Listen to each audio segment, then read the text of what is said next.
నా పేరు సతీష్ బాబు మామిడాల, మాది గొట్టపల్లి. నేను ఆటో నడిపేది. ఇప్పుడు ఈ పక్షవాతం వచ్చింది, 6 నెలలు అవుతుంది.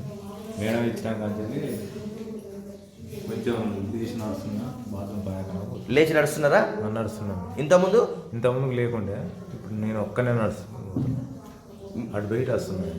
ఓకే. మీరు వాడిన products spirulina, ganoderma, flax oil, noni, krill oil, calcium, B12. మీరేమైనా చెప్తారా?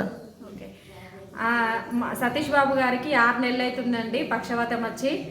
ఒక రెఫరెన్స్ ద్వారా సార్ వాళ్ళు మాకు పరిచయం అయ్యారు. ఒక 1 మంత్లోనే సారు ఇంట్లోకి బయటికి తిరగడం జరిగింది. సో వాళ్ళు ఫుల్ హ్యాపీగా ఉన్నారు. అంతకుముందు ఇద్దరు కలిసి సార్ని బయటకు తీసుకొని వచ్చేవాళ్ళు. ఇప్పుడు సార్ ఒక్కరే బయటికి రావడం జరుగుతుంది. Thank you Vestige, wish you well.